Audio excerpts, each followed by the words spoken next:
Gut level feeling అంటారు. అంటే మీకే తెలిసిపోతుంది ఏదో అవును. జరగబోతుంది అని. అది ఉండదు వాళ్ళకి. సూర్యుడు ఉదయించినప్పటి నుంచి అస్తమించే వరకు ఎక్కడెక్కడ ఎలా పడతాడో మన ఇంట్లో, తర్వాత ఆ ప్లానెటరీ మూమెంట్స్ ఎట్లా ఉంటాయో ఒక ప్రాపర్ ఆర్కిటెక్చరల్ ఫ్రేమ్ ఇచ్చారు మనకి వాస్తులో. కళ్ళుకు మన వాళ్ళు వండేవాళ్ళు ఇది వరకు. భోజనంలో కూడా ఆ స్పందన, ఆ ఉప్పులోంచి ఎనర్జీ పాస్ అయ్యేది. ఇప్పుడు మనం తెచ్చుకునేది ఐడైజ్ సాల్ట్. ఆ సాల్ట్ లో కూడా ప్రాబ్లం వచ్చినందుకు మన ఒంట్లో కూడా ప్రాబ్లమ్స్. శ్మశానం మీద ఇల్లు, గార్బేజ్ పైల్స్ మీద ఇల్లు, తర్వాత విదిషా ప్లాట్స్ అలా కట్టేసినందుకు దిశ లేని, సో అందరికి అన్ని రకాల ప్రాబ్లమ్స్ వస్తాయి.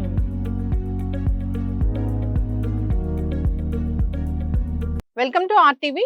సో జనరల్ గా అనారోగ్య సమస్యలు, హెల్త్ ఇష్యూస్ ఎందుకు వస్తాయి? అంతేకాకుండా ఏదైనా మనకు సడన్ గా జరుగుతుంది, కష్టాలు వస్తున్నాయి అంటే అది ఎందుకు? సో దీని గురించి ఆరా ఎనర్జీ ఏం చెప్తుంది పూర్తి వివరాలు తెలుసుకుందాం. మనతో పాటు ప్రముఖ ఆరా ఎనర్జీ స్పెషలిస్ట్ గీతామణ్యం ఉన్నారు. మ్యామ్ నమస్తే అండి. నమస్తే అండి. జనరల్ గా ఒక మనిషిని చూస్తే మీరు చెప్తారు వీళ్ళకి ఆరా ఇలా ఉంది, అంటే ఇక్కడ బ్లాక్స్ ఉన్నాయి, అందువల్ల ఇష్యూస్ వస్తాయి అట్లాగా. అవునా? అది ఏమైనా సైన్స్ బేస్డ్ ఎవిడెన్స్ ఉన్న సబ్జెక్టేనా అసలు అది? అవునండి. ఆరా ఎనర్జీ గురించి యాక్చువల్లీ మన వేదాస్ లో రాశారు. దాన్ని దివ్యకాంతి వలయము అన్నారు. కానీ మన వేదాలు అవి తిరిగేసి చూడం కదా. సో అది ఫారిన్ వెళ్ళి వాళ్ళు మనకి ఇచ్చినప్పుడు మనం దాన్ని వెల్కమ్ చేస్తాము. So first Russian scientist Kirlian ఒక ఫోటోగ్రఫీ తీశాడు. దాంట్లో ఆయనకి ఒక ఎనర్జీ ఫీల్డ్ కనిపించింది, హ్యూమన్ ఫింగర్స్ తో. అప్పటి నుంచి ఒకటే కిర్లియన్ ఫోటోగ్రఫీ అని ఒకటి డెవలప్ అయింది. దాంట్లో ఈ ఆరా రీడ్ చేస్తాం నేర్చుకున్నారు. సో రాన్ కొల్ది ఈ ఆరా గురించి మన ఇండియాకి వస్తాం, మన ఇండియాలో ఓకే ఇది మనదే అని దాని మీద రీసెర్చ్ చేస్తాం. అది జరిగింది. మన దేవుళ్ళ ఫోటోలు చూస్తే కూడా ఇట్లా ఒక వెనక ఇట్లా ఒక సర్కిల్ లా ఉంటుంది, అదే ఆరా అంట కదా. ఎగ్జాక్ట్లీ అండి. అది చూపిస్తుంది క్రౌన్ చక్ర బాగా డెవలప్ అయ్యి ఉన్నది గాడ్స్ కి అని. జీసస్ కు చూసారా హార్ట్ మీద ఒక ఇది చిన్న క్యాండిల్ లాగా చూపిస్తారు, అంటే ఆయన హార్ట్ చక్ర చాలా డెవలప్డ్. అందుకనే అంత కంపాషనేట్ గా అందరి గురించి ఆయన సిలువు మీద బలైపోయారు. అట్లాగే ఈ ఆరా ఎనర్జీ సూక్ష్మ శరీరం మన చుట్టూరు అందరూ యానిమేట్ అండ్ ఇన్యానిమేట్ అంటే వస్తువులు ఉంటాయి చూసారా, వాటి చుట్టూరు కూడా ఉంటది. మళ్ళీ యానిమేట్ థింగ్స్ అంటే మొక్కలు, తర్వాత మనుషులు, చెట్టులు అన్ని చుట్టూరు ఒక ఎలక్ట్రోమాగ్నెటిక్ ఫీల్డ్ ఉంటది. దాన్ని ఆరా అన్నారు. సో దానికి ఎలక్ట్రికల్ అండ్ మ్యాగ్నెటిక్ ప్రాపర్టీస్ ఉంటాయి. So it is 100% science based. మనది శాస్త్రం అని ఊరుకునే అనలేదు. వేదాస్ లో రాసిందంతా శాస్త్రం, కానీ అది సూక్ష్మ శాస్త్రం కాబట్టి అది మిస్టికల్ సైన్సెస్ అన్నారు. ఎందుకంటే ఏదైతే మనకు కనిపిస్తుందో అదే మనం బిలీవ్ చేస్తాం, కానీ కనపడింది 99.9%. మనకి మొత్తం ఈ ప్రపంచంలోనే కాదు ఈ సృష్టిలో కనిపించేది 1% ఆఫ్ క్రియేషన్. ఎందుకంటే అది స్థూలం కాబట్టి, అది ప్లానెట్స్ లాగా తర్వాత చెట్టుల్లాగా ఇట్లా కనిపిస్తుంది మనకి. కానీ సూక్ష్మం దానికంటా ఎక్కువ. సో అందుకనే మనం సూక్ష్మం గురించి స్టడీ చేస్తే మనకి ఈ రోజు మనం ఉన్న ప్రాబ్లమ్స్ డెఫినెట్ గా రావు. సో సూక్ష్మాన్ని విడిచిపెట్టేసి మనం స్థూలం పట్టుకున్నందుకు ఇంత ప్రపంచంలో మనం కేయాస్ చేసేసుకున్నాం. మ్యామ్ ఇప్పుడు ఎవరికైనా గానీ అంటే అంతా మంచి చేస్తున్నాము, పుణ్యాలు చేస్తాము, అసలు చెడు కర్మలు చేయము, అయినా కష్టాలు వస్తున్నాయి. చెడ్డ కర్మలు చేస్తున్నారు, వాళ్ళకి మంచి జరుగుతుంది, వాళ్ళు చాలా హ్యాపీగా ఉంటున్నారు అనే ఫీలింగ్ మీకైనా నాకైనా ఎప్పుడో ఒకసారి వచ్చే ఉంటది. అట్లా ఎందుకు జరుగుతుంది? బేసికలీ ఏంటంటే అండి, మన సూక్ష్మ శరీరం ఏ వైబ్రేషన్ లో ఉంటుందో అది మనం అట్రాక్ట్ చేస్తాం. ఇప్పుడు మనకి డబ్బు కావాలనుకో, మనం కొరత గురించి ఆలోచిస్తాం. డబ్బు లేదు అంటే లేదు అంటది ఎగ్జిస్టెన్స్. అంటే మీరు ఎట్లాంటి వైబ్రేషన్ క్రియేట్ చేస్తున్నారు? లేదు అని. అయితే లేదు అన్న వైబ్రేషనే మీకు వస్తుంది. సో నేను కోటీశ్వరరాల్ని, నేను కోటుల్లో ఇట్లాగా ఉంటున్నాను అన్న ఫీలింగ్ తోటి మనం బ్రతికితే అదే అట్రాక్ట్ చేస్తాం కదా. అలాగే మన కర్మ మనం ఏం తీసుకొచ్చామో అట్లాంటి థింగ్స్, అట్లాంటి వాస్తు, అట్లాంటి సిచ్యువేషన్స్ మనం జన్మలో అట్రాక్ట్ చేస్తాము. ఈ మధ్య కాలంలో చాలా విషయాలు కనపడిని ఎక్కువ అయిపోతున్నాయండి. ఇప్పుడు వాస్తు అన్న హైలీ సైంటిఫిక్. సూర్యుడు ఉదయించినప్పటి నుంచి అస్తమించే వరకు ఎక్కడెక్కడ ఎలా పడతాడో మన ఇంట్లో, తర్వాత ఆ ప్లానెటరీ మూమెంట్స్ ఎట్లా ఉంటాయో ఒక ప్రాపర్ ఆర్కిటెక్చరల్ ఫ్రేమ్ ఇచ్చారు మనకి వాస్తులో. మన ఇల్లు దిశా ప్రకారంగా ఉండాలి, నార్త్ సౌత్ ఈస్ట్ వెస్ట్. అయితే ఏమవుతుంది, ఈ సూపర్ న్యాచురల్ ఫోర్సెస్ ఉన్నాయి చూసారా, magnetic energy, light energy, planetary ఎనర్జీకి లీస్ట్ రెసిస్టెన్స్ ఉంటుంది మూమెంట్ కి చుట్టూరు. అప్పుడు మనకి ప్రాబ్లమ్స్ ఉండవు వాస్తు. కానీ కమర్షియల్ పీపుల్ ఎప్పుడైతే కన్స్ట్రక్షన్ లోకి వచ్చారో వాళ్ళకి వాస్తు గురించి అంత తెలియక ప్లేస్ కన్స్ట్రక్షన్ వల్ల, చోటు తక్కువ ఉన్నందుకు వల్ల శ్మశానం మీద ఇల్లు, గార్బేజ్ పైల్స్ మీద ఇల్లు, తర్వాత విదిషా ప్లాట్స్ అలా కట్టేసినందుకు దిశ లేని, సో అందరికి అన్ని రకాల ప్రాబ్లమ్స్ వస్తున్నాయి. లైట్ ఎనర్జీ, ఎయిర్ కరెక్ట్ గా ప్రవాహం లేకపోతే మన ఇంట్లో మనకి ఎనర్జీ రిలేటెడ్ ఇష్యూస్ వస్తాయి డెఫినెట్ గా. It's a very very deep science అండి. నేను ఆల్మోస్ట్ 27-28 ఇయర్స్ నుంచి దీంట్లో ఉన్నాను. ఇంకా నేర్చుకుంటున్నాను. ఎందుకంటే ఇది వెళ్ళే కొలది సూక్ష్మం జరుగుతానే ఉంది, ఇంకా దొరుకుతానే ఉన్నాయి దాని సీక్రెట్స్. సో బేసికలీ ఏంటంటే ఒక హ్యూమన్ కి ఎటువంటి ఎనర్జీస్ ఎఫెక్ట్ అవుతున్నాయో మనం చూడాలి. ఇప్పుడు నేను ఇక్కడ కూర్చున్నాను అనుకోండి, భూమి నుంచి వచ్చే ఎనర్జీస్, ఈ మన చుట్టుపక్కల ఉన్న పరిసరాల్లో ఏమున్నాయో దాని ఎనర్జీస్. ఫర్ ఎగ్జాంపుల్ ఈ లైట్ ఉంది, ఇక్కడ చెట్టు ఉంది, ఇక్కడ టేబుల్ ఉంది, వీటికి కూడా ఎలక్ట్రోమాగ్నెటిక్ ఫీల్డ్ ఆరాస్ ఉన్నాయి. ఈ ఆరా, మీ ఆరా, నా ఆరా కంటిన్యూస్ ఇంటరాక్షన్ లో ఉన్నాయి. ఒకవేళ ఇది నెగటివ్ ఉందనుకోండి, అది మన ఎనర్జీని తీసుకుంటాం మొదలు పెడుతుంది, అది లాగేస్తుంది మన ఎనర్జీ. సో స్ట్రక్చర్ యొక్క ఎనర్జీ, తర్వాత కాస్మిక్ ఎనర్జీ, పైనుంచి వచ్చే ఎనర్జీ, 3 రకాల ఎనర్జీ హ్యూమన్ బీయింగ్స్ కి లభిస్తాయి. అండ్ ఇవే పైకి కిందకి చేయగలదు ఒక హ్యూమన్.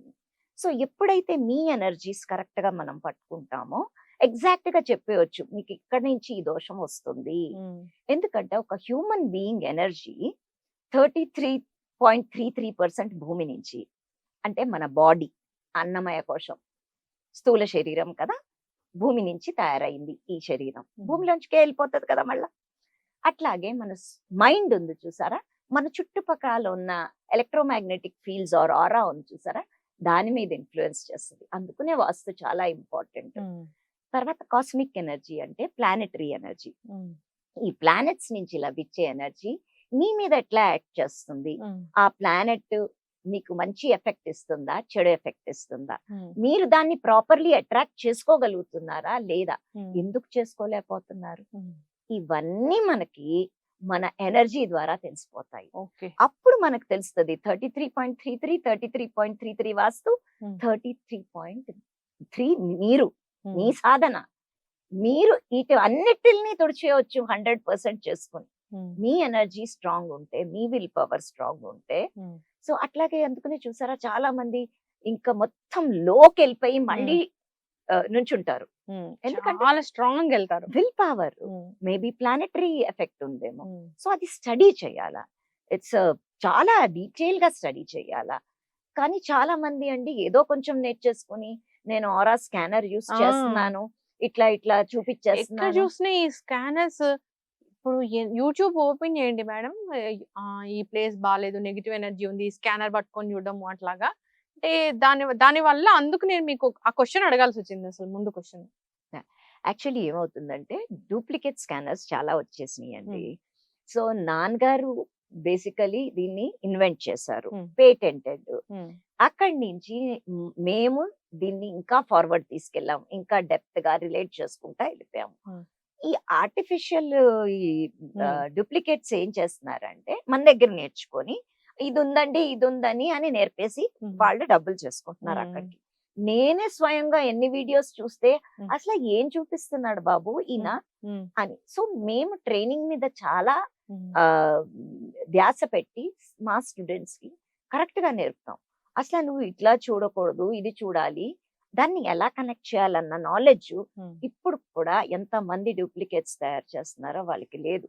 ఎందుకంటే మన దగ్గర నుంచి నేర్చుకున్న వాళ్ళకి రీటైనింగ్ కెపాసిటీ ఎంత ఉంటదండి, ఒక 30-40% ఉందనుకో. వాళ్ళు ముందుకెళ్ళి ఇంకా వాళ్ళ స్టూడెంట్స్ కి ఎంత ఇస్తారు? ఇంకో 10% కూడా ఇవ్వలేరు. So it is important. అసలు మీరు సోర్స్ ఎక్కడ ఉంది, సోర్స్ నుంచి నేను నేర్చుకుంటే ఏమండి ఏదైనా పని చేస్తే ఒకసారి చేస్తారు, 2 సార్లు చేస్తారు, మూడోసారి చేసే వాళ్ళకి తెలీదా మీరు కరెక్ట్ చేస్తున్నారా లేదా రిజల్ట్ ఇవ్వకపోతే? So result is very important. నేను మిమ్మల్ని చూసి మీకు ఇక్కడ ప్రాబ్లం ఉంది అని చెప్తే మీరు ఒప్పుకుంటే అవునండి, మీరు నోరు తెరవకుండా హెల్త్ వైజ్ అయినా మీ ఇంటి వైజ్ అయినా దేంట్లో అయినా మీ సూక్ష్మ శరీరం నుంచి చూసి చెప్పొచ్చు. ఇప్పుడు అనారోగ్య సమస్యల గురించి మాట్లాడితే డయాబెటిస్ లేని, బీపీ లేని, థైరాయిడ్ లేని, ఒబెసిటీ లేని ఇల్లు అంటే లేదు.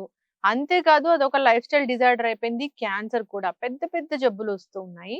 ఇవన్నీ ఎందుకు ఇంతలా పెరిగిపోయినాయి? ఒకప్పుడు ఇన్ని జబ్బులు మనం చూసామా? ఎప్పుడు లేదు. మా నాన్నమ్మ 90 సంవత్సరాల వరకు కళ్ళజోడు కూడా పెట్టుకోలేదు.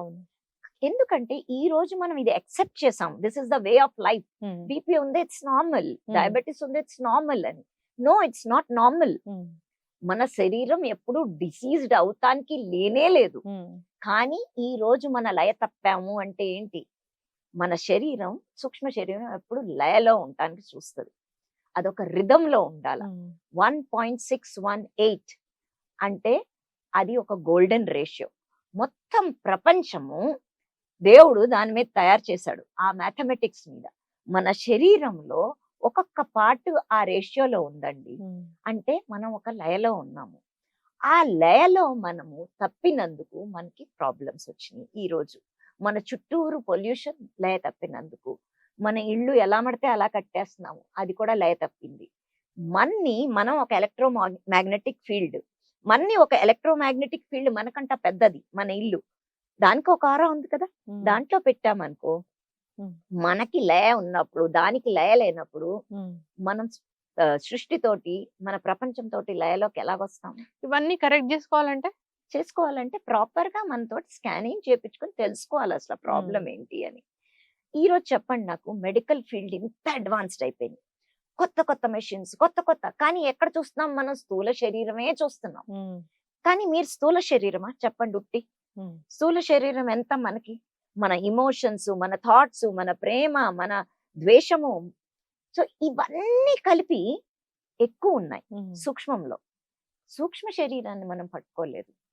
స్థూలంలోనే ఇంకా ఇంప్రూవ్మెంట్ చేసుకుంటా వెళ్ళిపోతున్నప్పుడు సూక్ష్మం ఏం చేస్తుందో తెలియట్లేదు. అంత అడ్వాన్స్మెంట్ ఆఫ్ మెడికల్ టెక్నాలజీ అయినా ఈ రోజు అన్ని హాస్పిటల్స్, ఎక్కడ ఒక్కొక్క గల్లీలో ఉన్న హాస్పిటల్ కూడా ఫుల్ టర్మ్ వర్క్ చేస్తుంది. ఎందుకు అంటే ఈ సూక్ష్మం ఎనర్జీస్ చాలా ఈ మధ్యన ఎక్కువ ఆపరేట్ అవుతున్నాయి. ఎందుకంటే జియోపతిక్ సెస్ లైన్స్ అని ఉన్నాయండి భూమి నుంచి. ఎందుకంటే భూమిలో మనం చాలా ఇంబ్యాలెన్స్ క్రియేట్ చేసాము, ఖనిజాలు తీసేసాము, నీళ్లు తీసేసుకుంటున్నాము. సో భూమి ఒక తత్వం, ఆ తత్వంలో ఇంబ్యాలెన్స్ వచ్చినప్పుడు అవి కూడా నెగటివ్ ఎనర్జీ లైన్స్ ఒక్కొక్క చోట బయటికి తీస్తుంది. పోనీ అంటే ఒక విల్లా ఉంది లేదా ఒక ఇల్లు ఉంది, అక్కడ అయితే భూమి ఎనర్జీ అనుకున్నాము. కానీ ఫ్లాట్స్ కదా, ఒక్కొక్క ఫ్లాట్ లో వాళ్ళు బాగుంటారు, ఒక ఫ్లాట్ లో వాళ్ళు బాగోరు కదా. వెరీ గుడ్ అండి, మంచి క్వశ్చన్ అడిగారు. ఈ భూమి నుంచి వచ్చే లైన్స్ ఉన్నాయి చూసారా, దీని ఫ్రీక్వెన్సీ చాలా ఎక్కువ. మనిషికి హ్యూమన్ ఫ్రీక్వెన్సీస్ అంటే 7.83 హెర్ట్జ్ ఫ్రీక్వెన్సీస్ కావాలా. అయితే ఆ ఎనర్జీస్ ఎక్కడ దొరుకుతాయో అక్కడ మానసికంగా మనం శారీరకంగా చాలా హెల్దీగా ఉంటాం. ఎక్కడైతే ఆవులు కూర్చుంటాయి, అవన్నిటికీ గుర్రాలు కూర్చుంటాయి చూసారా, అవి వెతుక్కుని కూర్చుంటాయి అట్లాంటి ఎనర్జీస్ లో. పిల్లులు ఎక్కడ కూర్చుంటాయో అక్కడ నెగటివ్ ఎనర్జీస్. పిల్లులు హనీ బీజ్ అంటే తేనె పట్టు ఉంటుంది చూసారా, అది కరెక్ట్ జియోపతిక్ స్ట్రెస్ పాయింట్ మీద తయారవుతుంది. దానికి అంత ఈక్వల్ అండ్ ఆపోజిట్ ఎనర్జీ కావాలా అమృతం తయారు చేస్తానికి. ఇది నెగటివ్ అయితే అది పాజిటివ్. సో ఇది సైన్స్, బ్యూటిఫుల్ సైన్స్. సో మీరు అన్నారు చూసారా, అన్ని ఫ్లోర్స్ పైన కూడా అది అంత తీవ్రంగా బయటకు వచ్చి ఆకాశంలోకి వెళ్ళిపోవాలి. సో ఎన్ని ఫ్లోర్స్ ఉంటాయి అన్ని ఫ్లోర్స్ నుంచి దూచుకుంటా వెళ్ళి ఆకాశంలో లాస్ట్ ఫ్లోర్ లో బయటకు వస్తుంది. సో ఈ లోపల మధ్యలో 1-2 ఫ్లోర్ స్కిప్ అవ్వచ్చు, కానీ డెఫినెట్ గా అన్ని ఫ్లోర్స్ కి వస్తుంది. ఎస్పెషలీ ఇంట్లో క్రాక్స్ ఉంటాయి, ఎక్కడైతే పగుళ్ళు ఉంటాయి చూసారా, అదే పెద్ద వాస్తు దోషం అన్నారు. కానీ అప్పుడులో రాయలేపారు దీన్ని జియోపతిక్ స్ట్రెస్ అంటారని. కానీ మీ ఇళ్లలో పగుళ్ళు ఉంటే, ఎస్పెషలీ టాయిలెట్స్ లో కూడా చూసారా, టైల్స్ మధ్య నుంచి క్రాక్ వచ్చేస్తుంది. అక్కడి నుంచి జియోపతిక్ స్ట్రెస్ వెళ్తే అది మాలిక్యులర్ బాండ్స్ ని వీక్ చేసేస్తుంది. ఈవెన్ సిమెంట్ లో కూడా పగుళ్ళు తీసుకొచ్చేస్తుంది. అలాంటప్పుడు సిమెంటే పగుళ్ళు అయిపోతే మన శరీరం ఎంత అండి. సో ఏ కొత్త ఇంటికి వెళ్ళినా మీరు 2 years 2.5 years ఫైట్ చేయగలరు. ఆ తర్వాత చేతులు ఎచ్చేస్తుంది మీ బాడీ.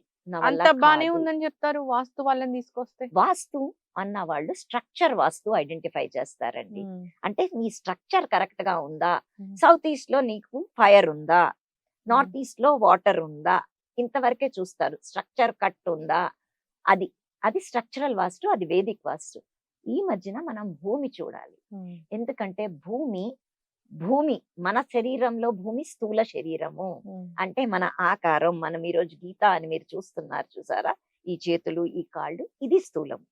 ఈ స్థూలం ఎనర్జీయే లేకపోతే నా ప్రాణం దీంట్లో పట్టుంటదా? సో ఆ స్థూలమే భూమి తత్వం. సో ఫ్లాట్స్ లో భూమి లేదా, మీ కింద దేని మీద నడుస్తున్నారు, ఫ్లోర్ మీద నడుస్తున్నారు. భూమి ఎనర్జీస్ మీకు 4 feet వరకు వస్తాయి. దాని పైన వరకు వచ్చే ఎనర్జీ అంత తీవ్రంగా ఉండదు. కాబట్టి లైఫ్ స్పాన్స్ తగ్గిపోతున్నాయి. మూలాధార చక్రం ఏదైతే భూమి తత్వం తోటి సర్వైవ్ అవుతుందో ఆ తత్వం తగ్గిపోయినందుకు లైఫ్ స్పాన్ తగ్గిపోతుంది. అంటే 5 floors లో భూమి తత్వం దొరకదంత ఎక్కువ. ఎన్నో ఫ్లోర్ నుంచి? పుట్టి 4 feet వరకు వస్తుందండి. అందుకనే పెళ్లిళ్ళు ఏంటి, హోమాలు ఏంటి, భూమి పట్టి చెయ్యాలా. మనం 4th floor లో పెళ్లి చేసి ఇక్కడ అయ్యింది హోమం చేసాము అంటే లేదు. అంటే దాంట్లో ఎర్త్ ఎలిమెంట్ మిస్సింగ్. అంటే మన మూలాధార చక్రము ఏదైతే మనకి ఫిజికల్ స్ట్రెంగ్త్ ఇస్తుందో, ఏదైతే మన స్థూల శరీరం హెల్దీగా ఉండటానికి ప్రయత్నిస్తుందో దానికి ఎనర్జీ దొరకట్లేదు. అందుకనే కిందకెళ్ళి భూమి నుంచి చెప్పులు తీసేసి నడవండి, మనం బాస్ పెట్టేసుకుని భూమి మీద కూర్చోండి. ఎందుకంటే అది చాలా ఇంపార్టెంట్. అది నరిష్ అవ్వకపోతే, దానికి పోషణ దొరకపోతే ఈ స్థూల శరీరం ఎక్కువ రోజులు ఉండదండి. అందుకనే లైఫ్ స్పాన్ తగ్గిపోయింది. మా నాన్నమ్మ వాళ్ళు థర్డ్ ఫ్లోర్ అక్కడ వరకు పర్వాలేదు. ఇంకా 5 floors లో ఈ మధ్యన టవర్స్ కట్టేస్తున్నారు పై వరకు. వాళ్ళకి భూమి తత్వం కన్నా ఆకాశ తత్వం బాగా పై చక్రాలు, పై ఎనర్జీస్ ఎక్కువ అయిపోతుంది. కానీ భూమిని ఎప్పుడు వరకు మనకి గ్రౌండింగ్ లేకపోతే స్థూల శరీరం ఎక్కువ రోజులు సర్వైవ్ అవ్వదు. Grounding is very important. Grounding అయితే నీలో స్టెబిలిటీ వస్తుంది. గ్రౌండింగ్ అయితే నువ్వు స్థిరంగా ఉంటావు. స్థిరం లేదంటారు చూసారా, అంటే ఏంటి? గ్రౌండింగ్ లేదు మనిషికి. గ్రౌండింగ్ లేకపోతే ఎగురుతాడు. మనిషికి సాలిడ్ లాంగ్వేజ్ లేకపోతే స్టడీస్ లేకపోతే నాలెడ్జ్ లేకుండా మాట్లాడతాడు. ఊరికనే పైన ఎగురుతారు చూసారా. వాళ్ళకి స్థిరం లేదు. ఎందుకు స్థిరం లేదు? ఎందుకంటే భూమి నుంచి కనెక్షన్ తప్పిపోయింది. లేకపోతే పైన ఉన్న వాళ్ళు మెడిటేషన్ చేసి గ్రౌండింగ్ చేయాలండి. ఎందుకంటే ఎనర్జీ మూలాధారానికి వెళ్ళకపోతే జాబ్స్ దొరకవు, ఫైనాన్సెస్ ఉండవు. డబ్బు ఉండాలి అంటే మీ మూలాధార చక్రం చాలా స్ట్రాంగ్ ఉండాలా, చాలా పెద్దగా ఉండాలి. మన గురించి మనం తెలియకుండా ప్రపంచం గురించి తెలుసుకుంటుంటే ఎక్కడి వరకు మనం ముందుకు వెళ్ళగలమండి? ఇది జరుగుతుంది ఈ మధ్యన. మనం విడిచిపెట్టేసాం మనం గురించి. దాని గురించి నేర్చుకుందాం, దీని గురించి నేర్చుకుంటాం. మన ఋషులు ఎప్పుడు కూర్చోపెట్టి నువ్వు నువ్వు నేర్చుకో ఫస్ట్. నిన్ను నువ్వు పట్టుకోకపోతే ఎవరిని పట్టుకున్నా వాళ్ళు కూడా నీలాగే ఎగురుతారు.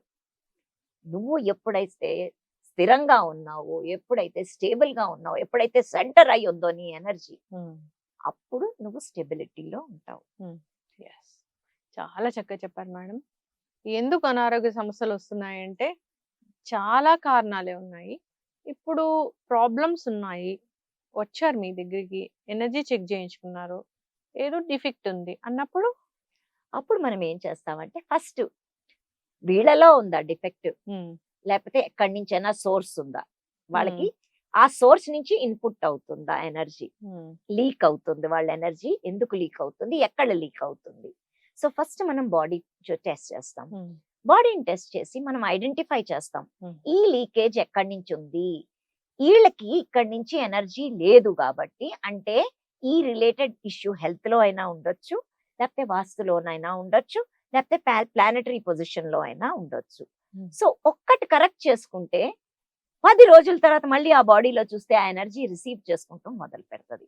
ఎప్పుడైతే రిసీవ్ చేసుకుంటాం, ఈ శరీరం ఏం అడగదండి, నాకు కావాల్సిన నాకు ఎనర్జీ ఇచ్చే, నేనంతటి నేనే సరైపోతానంటది. అంత బ్యూటిఫుల్ సిస్టమ్ దేవుడు క్రియేట్ చేశారు. సో ఈ బ్యూటిఫుల్ సిస్టమ్ కి మనం ఏం చేస్తున్నాము, దానికి ఇవ్వకుండా, ఎందుకంటే మనకే తెలియదు ఏమి ఇవ్వాలో. అందుకని ఎక్సర్సైజ్ చేసిన వాళ్ళు, యోగా చేసే వాళ్ళకి ఎనర్జీ చాలా ఉంటుంది. చక్రాస్ ఓపెన్ అవుతాయా వాళ్ళకి? చక్రాస్ బ్యాలెన్స్ అవుతాయి. చక్రాస్ బ్యాలెన్స్ అవుతాయి. సూక్ష్మ శరీరం ఒక పెద్ద కోట లాగా స్ట్రాంగ్ గా తయారవుతుంది. యోగా చేసే అప్పుడు దృష్టి తగలదు, ఎవరిదైనా బ్లాక్ మ్యాజిక్ తగలదు. ఇట్లాంటి ఎనర్జీస్ ఏమన్నా ఎవరైనా మిమ్మల్ని మీ మీద ప్రొజెక్ట్ చేస్తుంటుంటే అవి మీకు ఎఫెక్ట్ అవ్వదు, ప్రొవైడెడ్ మీ సూక్ష్మ శరీరం ఒక కోట లాగా చాలా స్ట్రాంగ్ గా మీరు ఏ రోజు చేసుకోగలరో, అప్పుడు బయట ఎనర్జీస్ మిమ్మల్ని ఎఫెక్ట్ చేయరు. మీరు ఇన్ని అంటే ఎంతో మందిని చెక్ చేసి ఉంటారు కదా, చాలా మందికి మూలాధారం సరిగా ఉండదు, హార్ట్ చక్ర సరిగా ఉండదు.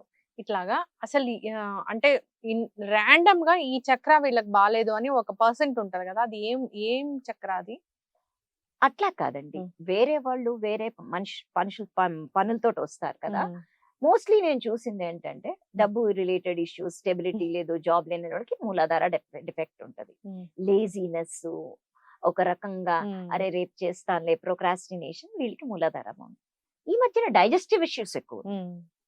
సో అగ్నితత్వం పాడవుతుంది. ఎందుకు డైజెస్టివ్ ఇష్యూస్? కాన్స్టిపేషన్, ఫుడ్ అరగదు, టైమ్లీ ఫుడ్ తినరు, తింటే ఈ ఫాస్ట్ ఫుడ్స్ అయి తింటారు. పాపం మన బాడీ ఎప్పుడు వరకు ఓకే తినొచ్చు, కానీ ఎప్పుడు నువ్వు రెగ్యులర్ గా నార్మల్ ఫుడ్ తిను, నీకు సూట్ అయ్యే ఫుడ్ తిను, నీకు కంపాటబుల్ ఉన్న ఫుడ్ తిను, అప్పుడప్పుడు తినొచ్చు. కానీ on a daily basis you are toxing the body కదా, అది ఎన్ని రోజులు పుట్టప్ చేస్తుంది మీతోటి. సో నేను చూసింది ఏంటంటే, గట్ బాగోకపోతే మిగిలిన ఏది బాగుండదండి. చాలా ఇంపార్టెంట్ అది. గట్ రిలేటెడ్ ఇష్యూస్ ఉంటాయి. గట్ లెవెల్ ఫీలింగ్ అంటారు, అంటే మీకే తెలిసిపోతుంది ఏదో జరగబోతుంది అని. అది ఉండదు వాళ్ళకి, ఎందుకంటే గట్ లోనే ఇష్యూ ఉంది కదా. అదొకటి. ఇంకోటి relationship issues, love affairs, heart చక్ర ఇమీడియట్ గా ప్రాబ్లం చూపిస్తుంది వాళ్ళకి.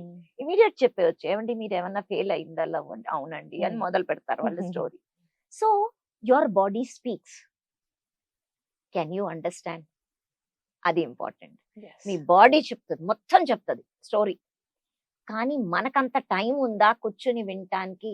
ఏదో అవుతుంది కానీ నేను ఆఫీస్ కు పరిగెత్తాలి. మీరు మెడిటేషన్ చేయమంటారు, కూర్చుంటాము, అసలు ఎన్నో ఆలోచనలు, ఇంకప్పుడే ఎక్కువ ఆలోచనలు వస్తాయి. పర్వాలేదు, ఎందుకంటే అన్ని ఆలోచనలు మనం లోపల పెట్టాం కదా, అవి బయటకు వస్తున్నాయి, అట్లీస్ట్ ఎంటీ అవుతున్నారు కదా. సో మెడిటేషన్ డజంట్ మీన్ కూర్చొని ఆలోచనలు రాకూడదని. మైండ్ ఇస్ థాట్, అది వస్తుంది, దాన్ని రానివ్వాలి, కానీ కనెక్ట్ అవ్వకూడదు. ఇప్పుడు ఒక థాట్ వచ్చింది అనుకో, ఇప్పుడు మేబీ నేను దేవుడి గురించి ఆలోచిస్తున్నాను అనుకో, అరే పూజ గదిలో అది ఇడిచిపెట్టి వచ్చేసాను, అరే దీపం నాది వెలిగిందా, అదేంటి నేను కనెక్ట్ అయిపోయాను. థాట్ వచ్చింది పూజ గదిది, సో వెళ్ళిపోయింది, దాన్ని నేను పంపించేసాను. అలాగని ఈ రోజు ఎవరికైనా చెప్తే అర్థం అవుతుంది, ఎందుకంటే అంత మనం నాయిస్ తోటి ఫిల్ అయిపోయి ఉన్నాం లోపల. నెమ్మదిగా వస్తుంది. మెడిటేషన్ అనేది ఏ టైంలో చేయాలి అసలు? దెర్ ఇస్ నో టైం అండి. బెస్ట్ టైం బ్రహ్మ ముహూర్తం. ఎందుకంటారంటే, మీరు లెగిసిన వెంటనే మీ మైండ్ ఆల్ఫా లెవెల్లో ఉంటది, రెస్ట్ తీసుకుని అది ఒక బ్యూటిఫుల్ ఫేజ్. అలాంటప్పుడు బయట అట్మాస్ఫియర్ లో కూడా ఒక రకమైన స్థిరము, ఒక రకమైన బ్యూటిఫుల్ ఎనర్జీ ఉంటది. మార్నింగ్ 3 o'clock ఎప్పుడైతే ఎగ్జాక్ట్ సూర్య రశ్మి చూసారా, అది మన నార్త్ ఈస్ట్ కార్నర్ షికిపద్ అంటారు, అక్కడ ఆ ఏరియాలో పడుతుంది ఎగ్జాక్ట్లీ 3 AM కి. అక్కడ శివతత్వం బాగుంటది. అందుకనే ఆ టైంలో మీరు మెడిటేషన్ చేస్తే త్వరగా కనెక్ట్ అవుతారని చెప్తారే గాని మెడిటేషన్ కి there is no time. Meditation అంటే ఏమైనా మంత్రం జపించాలా ఆ టైంలో? అది చాంటింగ్. ఇప్పుడు మంత్రం, తంత్రం, యంత్రం 3 ఉన్నాయి సూక్ష్మ శరీరాన్ని సరి చేసుకునేది. మంత్రం తోటి మీరు స్పందన క్రియేట్ చేస్తున్నారు లయలోకి వస్తానికి. ఇందాక మన లయ గురించి మాట్లాడుకుందామా? కంటిన్యూస్ గా 108 టైమ్స్ చేస్తే మన బాడీలో 108 చక్రాస్ అదే వైబ్రేషన్ లో ఉంటే మన హోల్ శరీరం ఆ స్పందనలోకి వస్తుంది. మీరు ఏ మంత్రం జపిస్తున్నారో. కానీ ఆ మంత్రం మీతో కంపాటబుల్ ఉందా? మీ ఆరా పెంచుతుందా, తగ్గిస్తుందా? ఏ గురువు అయినా ఏ మంత్రం ఇచ్చేసినా మీరు జపించేస్తారు చాలా శ్రద్ధగా. కానీ ఆ మంత్రం మీకు సూట్ అవుతుందా? మిమ్మల్ని, మీ స్పందనని లయలోకి తీసుకొస్తుందా? లయలోకి తీసుకురావట్లేదు. అది చాలా ఇంపార్టెంట్. మంత్రం అది. తంత్రం, తంత్రం అంటే ఎనర్జీ బ్యాలెన్సింగ్. తంత్రం అంటే మనుషులు భయపడతారు కాబట్టి, ఎందుకంటే అట్లాంటి చెప్పి భయపెట్టారు కాబట్టి. కానీ తంత్రం అంటే దిష్టి తీస్తాం. ఒక తంత్రం ఏం చేస్తున్నారు? నెగటివ్ ఎనర్జీని తీస్తున్నారు. నిజంగా ఇలా ఇలా అంటే పోతుందా మ్యామ్? ఉప్పులోకి ఉప్పు సాల్ట్ చాలా ఎనర్జీ ఎక్కువ అండి మనుషుల కంట. ఎప్పుడు క్రిస్టల్ సాల్ట్ తీసుకోవాలా. ఈ అయోడైజ్డ్ టాటా నమక్ అవి తీసుకోకూడదు. మామూలుగా కళ్ళుప్పు మన వాళ్ళు వండేవాళ్ళు ఇది వరకు. భోజనంలో కూడా ఆ స్పందన ఆ ఉప్పులోంచి ఎనర్జీ పాస్ అయ్యేది. ఇప్పుడు మనం తెచ్చుకునేది అయోడైజ్ సాల్ట్. ఆ సాల్ట్ లో కూడా ప్రాబ్లం వచ్చినందుకు మన ఒంట్లో కూడా ప్రాబ్లం వస్తుంది. సో ఈ ఉప్పుని హ్యూమన్ కంట ఆరా ఎక్కువ ఉంటది ఉప్పులో. సో ఎప్పుడైతే తిప్పి మనం వేస్తామో అది డిసెంటిగ్రేట్ చేసేస్తుంది. సాల్ట్ ఆరా నుంచి క్లెన్జింగ్ చేస్తుంది. నీళ్ళల్లో కూడా ఉప్పు వేసుకుని స్నానం చేస్తే మన ఆరా క్లెన్స్ అవుతుంది. అందుకనే సముద్ర స్నానం అని చెప్పారు. ఎప్పుడైనా మీరు సముద్రం దగ్గరికి వెళ్తే స్నానం చేయండి, ఉప్పు నీళ్ళల్లో ములిగి బయటికి రండి. ఎందుకంటే మొత్తం మీ ఆరా క్లెన్స్ అయిపోతుంది. సో ఇంత బ్యూటిఫుల్ విద్య. యంత్రం ఇంకొకటి ఉంది. తంత్రం అయిపోయింది, మంత్రం చెప్పుకుందాం. యంత్రం ఉంది చూసారా? Store houses of energy. ఏమి చేంజ్ మీలో కావాలో, ఇప్పుడు మీకు డబ్బు కావాలా, విజ్ఞాన్ని చేసే గణపతి యంత్రం కావాలా, అట్లాగా చాలా యంత్రాలు ఉంటాయి. ఆ యంత్రం మనకి ఏది కంపాటబుల్ ఉందో, మన ఎనర్జీ తోటి ఏది బ్యాలెన్స్ లో ఉందో అది తీసుకుని మనం యూజ్ చేస్తే మన ఎలక్ట్రోమాగ్నెటిక్ ఫీల్డ్, మన ఆరా దాని వైబ్రేషన్ లోకి కరెక్ట్ గా వస్తుంది. అట్లాగని ఏమడితే ఆ యంత్రం కుంకుమ పూజలు చేసేసి ఇంటి నిండా పెట్టుకుంటే ఉన్న ఎనర్జీ, కొన్ని ఫ్యామిలీస్ నాశనం అయిపోయిందండి నాకు తెలుసున్నట్టు. రోజు కుంకుమ పూజ చేసేసి ఎవరు ఏం తెచ్చిస్తే ఆ యంత్రాలు. ఈ మధ్య క్షుద్ర పూజలు ఎక్కువైపోయి ఏదేదో న్యూస్ వింటున్నాం మ్యామ్. అసలు అది చేస్తే ఇది అవుతుంది, అది ఎన్ని విన్నాం ఇప్పటి వరకు. ఎనర్జీ ఏంటంటే అండి, if there is positive energy there is negative energy also. మీకు పాజిటివ్ ఎనర్జీ పాస్ చేస్తూ వస్తే నెగటివ్ ఎనర్జీ కూడా మనుషులు పాస్ చేస్తారు. కానీ అది కార్మిక్, అది చాలా కర్మ అనుభవిస్తారు. తిప్పి తిప్పి కొడుతుంది వాళ్ళని. అంటే వాళ్ళు శ్రద్ధ, వాళ్ళ ఎనర్జీ, వాళ్ళ ఓపిక, వాళ్ళ అంగీకారం అది చెయ్యాలంటే. అట్లాగే మనం ఎలాగైతే మేము పాజిటివ్ ఎనర్జీ ఇచ్చి చాలా మందిని మేము ఎనర్జీ సెట్ చేస్తాం. ఎందుకంటే మాకు తెలుసు ఆ ఎనర్జీ ఏం వీక్ ఉంది, దాన్ని ఎలాగ సెట్ చేయాలి. చాలా రిజల్ట్స్ కూడా ఇచ్చాము. ఆరా స్కానర్ కాకుండా నాన్నగారు ఇంకో ఇన్స్ట్రుమెంట్ తయారు చేశారు. దాన్ని హార్మోనైజర్ అంటారు. దాంతో మేము చక్రాస్, ఎనర్జీస్ బ్యాలెన్స్ తీసుకొచ్చి ఇట్లాంటి నెగటివ్ ఎనర్జీస్ బాడీలో ఏదైనా ఉంటే అది తీసివేస్తాం దాంతో. ఆ machine is capable of doing it. So ఇట్లాంటి కేసెస్ మేము చాలా periods related issues, especially geopathic stress లో గర్ల్స్ కి కంటిన్యూస్ బ్లీడింగ్ అవుతా ఉంటది. కొంతమంది బెడ్ వెట్టింగ్ చేస్తూ ఉంటారు. ఇట్లాంటి కేసెస్ అన్ని మాత్రం చాలా ఈజీగా ఆ జియోపతిక్ స్ట్రెస్ లైన్స్ ఎక్కడ ఉన్నాయో అక్కడి నుంచి వాళ్ళని తప్పించినా, దాన్ని కరెక్ట్ చేసుకున్నా చాలా వాళ్ళు మళ్ళీ బ్రీత్ చేసినట్టు అవుతుందండి. వాళ్ళకి శ్వాస పోసినట్టు అవుతుంది వాళ్ళకి. చక్కటి ఇన్ఫర్మేషన్ మ్యామ్. మనకి ఆరా ఉంటుంది, అది ఎవరు నమ్మినా నమ్మకపోయినా అది సత్యము. సో ఇది సైంటిఫికల్లీ ప్రూవ్డ్ అంటే ప్రూవ్డే. ఆరా ఉంటుంది అనేది. మనం గాలి చూసామా అంటే గాలి ఉంది కదా, అట్లాగే ఇది కూడా. సో అయితే మనం చెడు కర్మలు చేయకూడదు, మనకు తెలిసినంత వరకు మంచి చేయాలి. నెగిటివ్ థాట్స్ అనేవి ఉండకూడదు. ఎవరైతే ఎక్కువగా నెగిటివ్ థాట్స్ ఉంటాయో వాళ్ళకే హెల్త్ ఇష్యూస్ వస్తాయి, పక్కన వాళ్ళకి ఏం రావు. ఇది మనలో ఏం జరుగుతుంది మనకు అర్థం కావట్లేదు, మనకి ఏదో బ్లాక్ ఉంది, సడన్ గా మనకు కష్టాలు వస్తున్నాయంటే ఒకసారి సంప్రదించాలని కోరుకున్నాం. మీ దగ్గర వస్తే తెలిసిపోతుంది అసలు ఏంటి అనేది.